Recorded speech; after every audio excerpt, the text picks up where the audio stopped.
Hey, it's Pam, and you're watching Amazing Pam's version. This is the Minnesota State Fair parking conditions as of the first day, kind of what to expect. Best thing to do is to park at the Target up here, hop on the A line, and go just straight down Snelling, and it'll drop you off at the main gates. Plus, there is some food options for getting some food, which you can bring outside food inside the gates. So you got KFC, Arby's, McDonald's, and there's a Famous Dave's up there as well. These are the other parking lots that fill up so fast. Like if you're driving by and you can just see how full it is, you might get up to this intersection and they just like wave you forward and you gotta just keep driving. The police will just completely close the street. So there's a lot of people crossing at this point, and traffic is like a snail's pace. And this is what I meant, like the A bus drops you right here at the one of the gates. And so then you get to look at another part of the parking. This is like the primo parking, and I'm pretty sure this is like you have to be like camping or like overnighting at the state fair for that parking lot because it's like connected in the fairgrounds. And so I don't think that's open to the public, but I could be wrong. Comment below if that is just always just fills up real fast or if it's open to the public. So when you get to the state fair, there's not really a good drop-off area by these like main gates if you're doing like Lyft or Uber, but you can get dropped off just like on one of the side blocks, and that's best, and then just walk with the crowd across, because there's literally people that are parking in people's garages and yards. I will say that the traffic and the people seem to be moving in a pretty good organized way today, and there weren't super duper long lines that I saw anyways, and everybody seemed pretty happy, pretty chill at the Minnesota get together. So one of the main things to think about with parking is anywhere close to the fair, or basically anything in the Falcon Heights neighborhood, is going to cost you $20 to $30 to park. And that's like in somebody's driveway type of like parking. And so parking like the 2 miles away at the shopping center, then just hopping on the bus is so worth it. Because all of that, you don't want to be like parked in Timbuktu, because you will be walking way more than you would if you walked across the street from the Target Supercenter. Like it just goes for miles upon miles.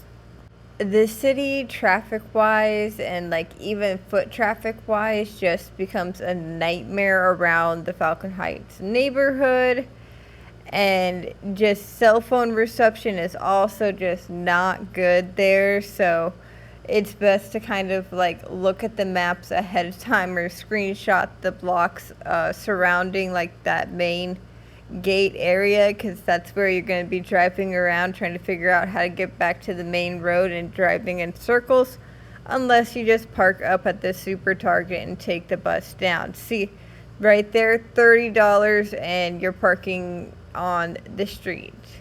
Now, I am impressed by the people who paid $30 for parking their moped on the street and their motorcycle.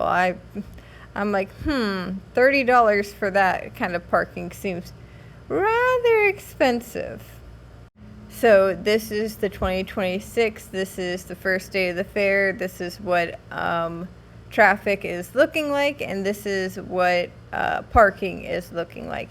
If you find this content helpful, make sure to like, comment, and subscribe, because I've got hotel stay reviews, and I'm trying to include more and more activities like this, what to expect parking wise and everything, and give you ways that you can get to the state fair. It's going to cost you the same amount of time no matter what you're going to do, except for one way you're going to be walking a whole lot more, and one way is free. So do the Minnesota thing, either take a lift and get the lift dropped off, and or you just go to the super Target and walk to the end of the parking lot. Because even the scooters and the Lime bikes, you have to stop so many blocks away from the entrance of the state fair.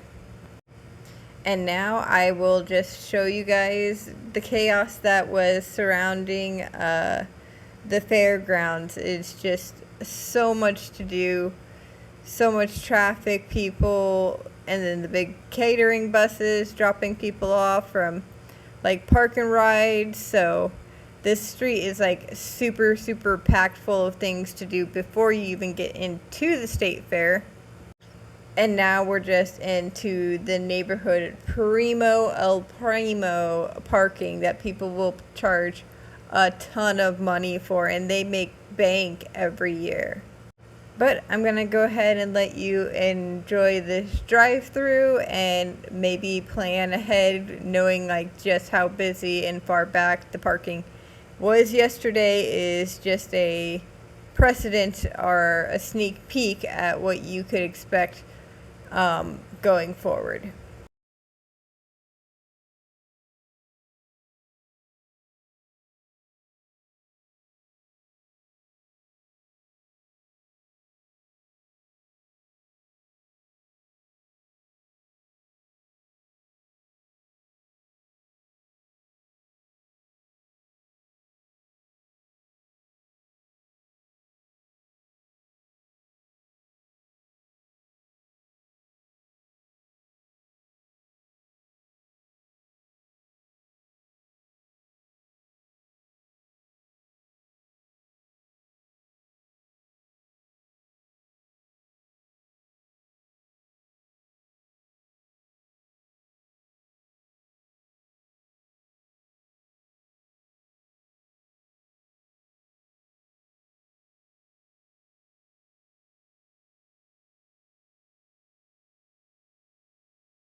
Hey, thank you so much for watching.